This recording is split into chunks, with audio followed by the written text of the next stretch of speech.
Clarion, what can you tell us about, from your perspective, from what you're seeing? How is the terror, and this is what this is. Mm-hmm. We have across, and we have to be careful exactly when we make any claims about what's going on, because we have to always defer to YouTube, the anti-white, CNN, MSNBC. But we all can see on our televisions that the cities, many cities across the United States are on fire. They have been on fire for a week. We see these people who are not just vandals. They're not just looters. They're not just rioters. That diminishes what they are. They are anti-white terrorists. They're destroyers. These are the anti-white battalions that we have talked about before. This is a cycle that we predicted and we predict will quicken.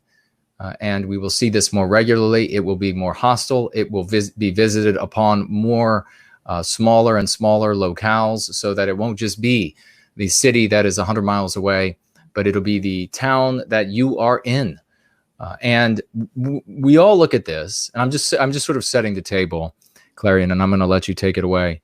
We all look at this, and men as well as the rest of us, and we see a ferocity, an absolute hatred, a bloodlust for Western kind. They say that in their pretexts, and regrettably, this is what confuses so many, and it is an aspect of psychological warfare. They'll say that, well, this is for this so-called individual here, or this so-called individual there. And the knee-jerk response is to say, well, let me tell you about that individual. He was actually this, and he was actually that, and he actually died from this rather than that. And the guy who was actually pinning him had a non-white wife. And the knee-jerk response is to do that because those who would respond that way are still inside of the anti-white narrative. Here's the reality, and maybe I'll say it for the next 5 shows so that everybody can remember. In a country, there is always, at every second, going to be someone in a position of authority harming someone who is in a position who is not in authority. And in some of those cases, the person in position of authority in a Western country is going to be a white person. And in some of those cases, the person being harmed is a non-white person. So at any second, anti-whites can take any one of those events that are happening all the time, because this is human dynamism. This is how it works. And they can grab any of those and say, aha, this proves the anti-white narrative. It proves it. And it therefore justifies all of the anti-white things that we want to do to you, to thieve from you, to harm you, to damage you, to terrorize you. So by ever engaging these people inside of the anti-white narrative, you automatically lose. So this is why I say we have to be outside of the anti-white narrative. When these things happen, especially confused people, how much sadness do we feel as Westmen, men and women, when we see an animal or a child who can't understand the suffering they're experiencing? And it is that confusion that makes us feel even worse for their experience. We do it all the time. It is totally natural for Western kind, the members of Western kind, to feel this way when we see not only the pain being suffered, but the confusion. Ladies and gentlemen, this is the totality of our race. They're looking out at a world that sees bloodlust and excuses that are limitless in their mouths for inflicting the kind of harm that they're inflicting. When they destroy a store, it's not just the destruction of somebody's store, which, by the way, if that's a non-white person, you're going to pay for it. So, you know, don't parrot these comments by conservatives that they're only destroying their own neighborhoods. Now, you're paying for their neighborhood to be rebuilt. But limitless, endless excuses to destroy. That's what it is. The destruction of a store, the turning over a police car, the driving over police officers, the shooting them in police officers in the head. If they can do that to law enforcement, what more can they do to you, your family? That's running through people's heads. And they're seeing that the government can't do anything about it. The government won't do anything about it. That's what they're seeing. That, my friends, is a place of absolute terror. You know very, very well that if anti-white or if non-white people, any non-white group of people had a population, a different population in the streets demanding their blood, demanding harm be inflicted on them, demanding that they be more deferential, surrender more, give more. And in the process of making these demands, they were targeting women for gang rape and then leaving them dead in their cars and their vehicles in parks all over the country. Of course, none of that's happening. They were targeting law enforcement and murdering law enforcement. They were targeting institutions where these people practice their religions, where these people keep their historical records and setting those on fire. If there were white people doing this, targeting some non-white group of people out there in the world, in one of our countries, and the governments refused to do anything about it, but instead demanded of this targeted non-white group that they indeed capitulate, that they turn over more and give more, every single anti-white in the world would say that that was the most demonic, the most egregious, the most satanic, the cruelest thing that you could ever do, because not only are the people who are getting murdered in the streets who happen to be this particular non-white race, lynched, attacked by these groups of white people, the women being gang raped, the police officers being, not only is all of that happening, but all of those non-white people they would talk about how they're huddled in their homes, terrified, tears coming down their non-white faces, how the children would have endless nightmares, how the women would sit up all night long wondering how they're going to protect their children from these mobs, these raving, mindless, animalistic mobs of white people in the streets who want to just inflict unending injury on the grounds of unending excuses. You know, as I just painted that picture for you, that is exactly what the anti-whites would say about every woman and child and handicapped non-white person and senior citizen of that group of people. They would be in their homes with video cameras. They would be videotaping. They would be talking to them on video, on radio, about their fear, about the trauma. They would talk to psychiatrists and psychologists about the harm that it is inflicting on their children, this fear. Can they go out in the world? Are they going to be able to go shopping? Are they going to be able to go to the park? Are they going to be able to go to the entertainment park? Are they going to be able to do any of these things in life again? Because when they go out, they're targeted, they're hated, they're reviled everywhere they go, they're guilty. And they know that this white group is after them with endless excuses, and they know that the government is going to side with that group of white people. Ladies and gentlemen, now you see the depths of the horror that is being inflicted on our women, our children, our elderly, and our handicapped. Clarion, what are your thoughts on what's going through the minds of these groups that I just named right now?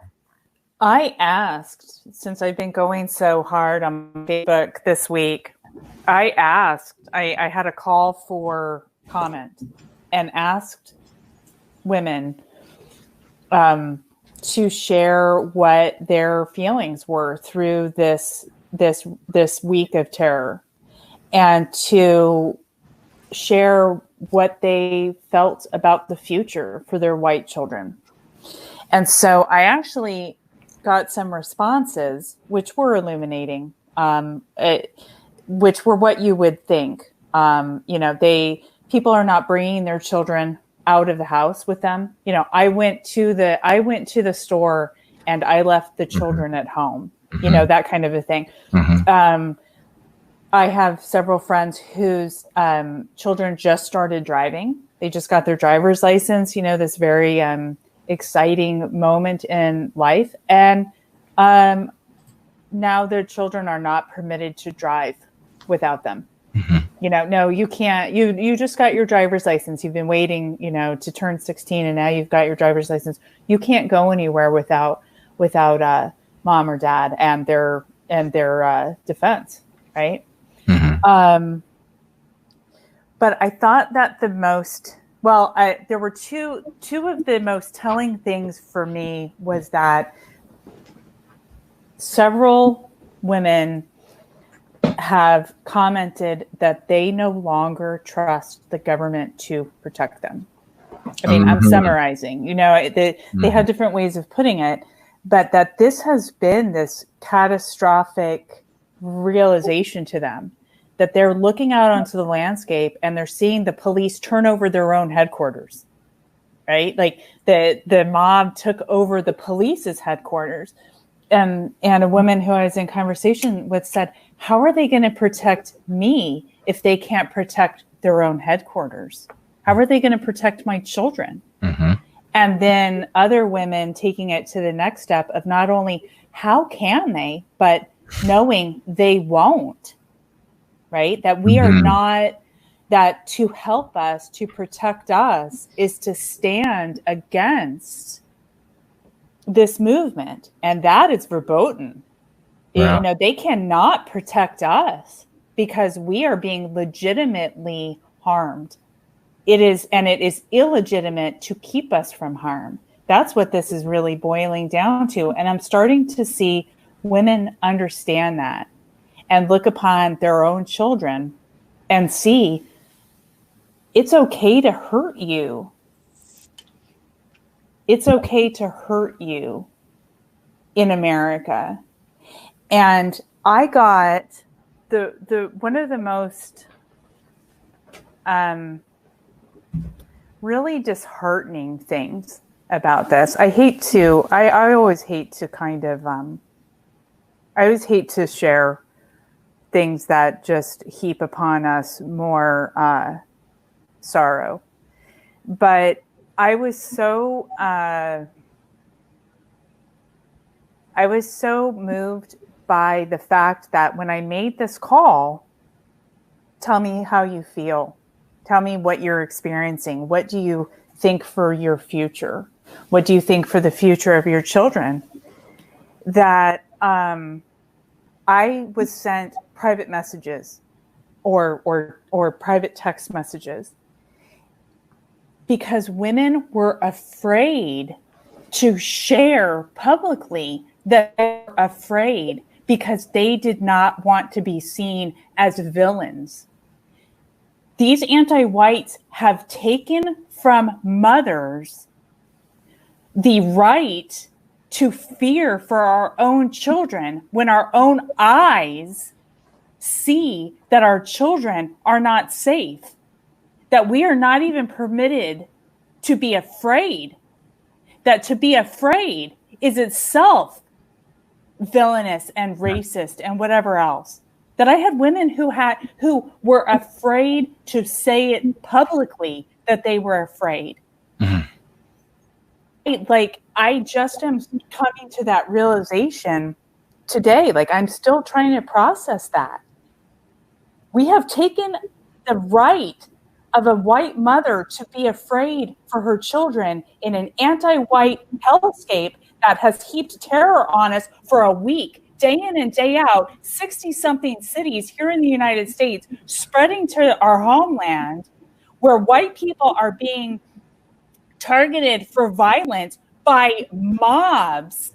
And we're being told that somehow this is okay because they have had trauma, quote, of the systemic racism, and that it's okay that they're targeting our people for death, for rape, for every kind of humiliation, and that's all okay. And that has become so okay that we are not even permitted to publicly say that it makes us afraid to send our teenage daughter who just got her driver's license to the store by herself, because God knows what's going to happen. And the police are not morally permitted to care for our children, that we're not even allowed to be afraid for that. That is a demonic, I cannot think of anything more satanic than taking away a mother's right to fear for her children when her children are being targeted for death and whatever else these people have in mind for us.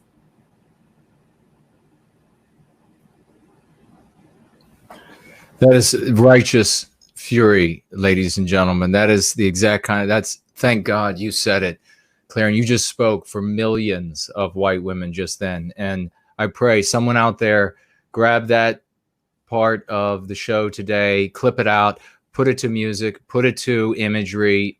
Make sure you buy the imagery so that you own it, so you don't have it immediately, the video pulled down. And we will put it up on this channel and share it everywhere we possibly can. I see some folks already saying, Brand Danger among them, saying that he's going to be clipping it. Thank you. So exactly right. You have just spoken the hearts of millions of white women. That fear now, and you're not even allowed to express your fear, knowing that this system isn't going to protect your children, your loved ones. All of those people, you see white women right now worried about their parents, worried about their maybe handicapped brother or handicapped sister out there, because they know that there is a possibility that these anti-whites, these anti-white terrorists setting alight all of these things across the United States and now into the West, the rest of the West, as you mentioned, might fall upon them. And the police, as you just eloquently pointed out, are now morally, according to the anti-white moral structure, hamstrung. They cannot harm these people. They have to treat them as though they are saints, beatifying them. You're absolutely correct. Terrorized to the point that you are not even allowed to share your fear. That is where our women are and our mothers are today. Beautifully, beautifully put. Thank you for that, Clarion.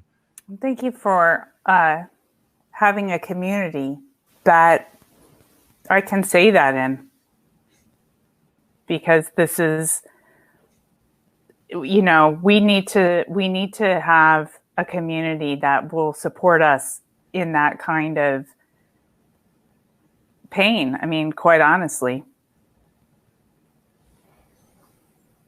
We absolutely do. And you just did an incalculable amount of good by sharing that passion in your heart, because this community is growing. It's going to continue to grow. And when more women hear the voice in their hearts being spoken by you and other women in the sphere of service to white well-being, they'll be coming through. What a tragic thing it is to be so terrorized by anti-whites in the streets, anti-whites in the government.